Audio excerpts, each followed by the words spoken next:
moving out the way of yourself. It's kind of like when you're playing, you can't actually. You're not really there, you can't really think about what you literally got to, like, your ego, stand aside of your ego and just be part of something that's happening. The beauty of it is just to let go.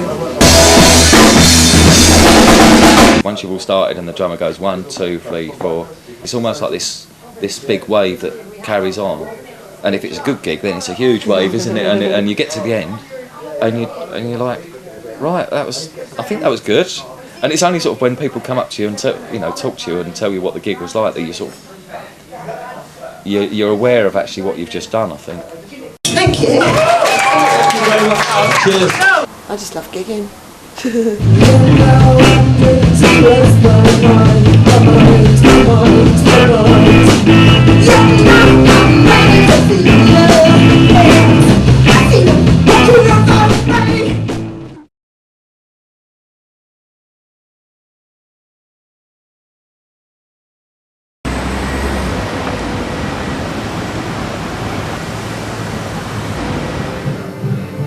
We're downstairs in a members club that used to be an old Victorian Gentlemen's convenience. It's called Ginglick. Yeah, and we're playing tonight. Unity and Division, the Love Review and the Cherry, so it's all about love, love, love. Right, just electric and costume changes. And they moan about And a music keyboard. No keyboard. No keyboard. No keyboard. 2 guitars, bass drum. We played acoustically together and tried to bash out acoustic guitars really hard, and then realised we needed electric guitars, and then we realised without the rest of the rhythm section it sounded a bit odd, so that's kind of how the band came about. We just wanted to sound a bit heavier than we did. You got Cosmos on the drums, Jay on bass, Drew guitar, vocals, and I play guitar and sing as well.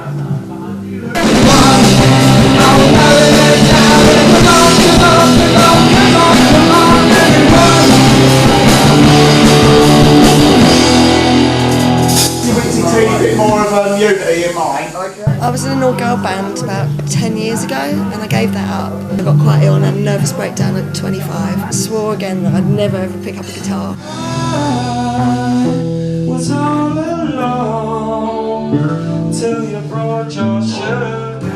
But when we were on holiday in India, it was Christmas Day, and the hotel staff asked us if we could get up and entertain the guests. We kind of said okay, and we had so much fun that it was just, I just thought, when we get back to London, we should carry on, and we did, didn't we? We didn't stop really.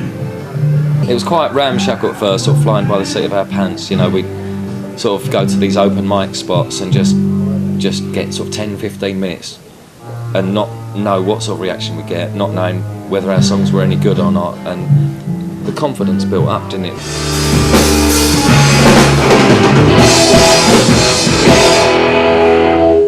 I'm pretty happy with the sound. I'm happy with that. Okay.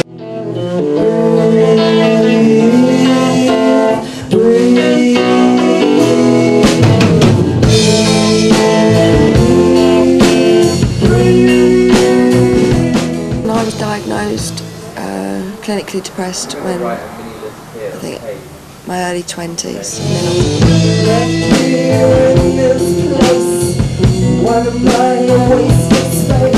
Every little tiny area of your life that you could possibly think of, it does affect it because it's your thoughts, so it kind of filters down into everything. It can become physical, so you've got 2 things to worry about, as well as trying to be sane. You're not feeling well in yourself, you're low on energy, you can't sleep and stuff like that. If you're going through a down period, even the simplest things seem hard.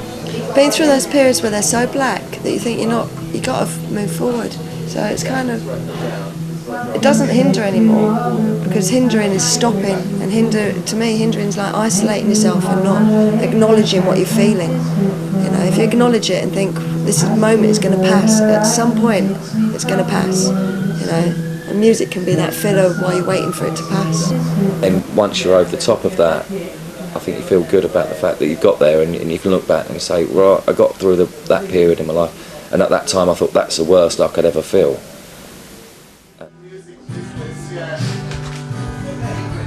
This is the good bit. This is the good bit. Yeah, it's 99% hanging about doing nothing, and 1% of actually doing something. Then hating it. Maybe because there's like 3 of us all in the band that have all got, you know, mental health problems. It's an integral part of our, you know, what we, you know, how we live, how we function.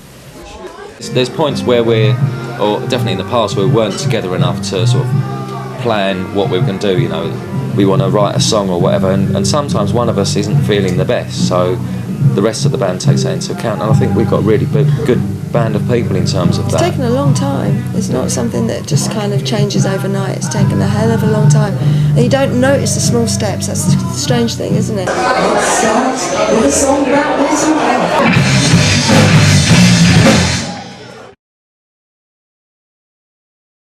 Okay.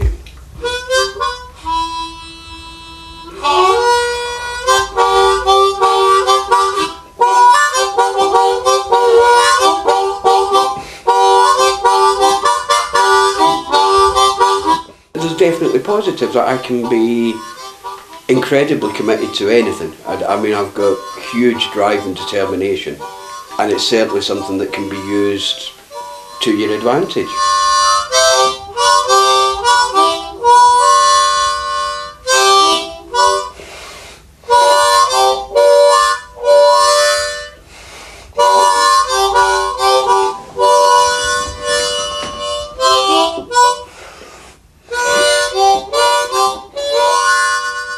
Used computers in the workplace for like 20 years and decided I'm going to go into IT because it's been something I've done, and I get on quite well with them because they don't answer back.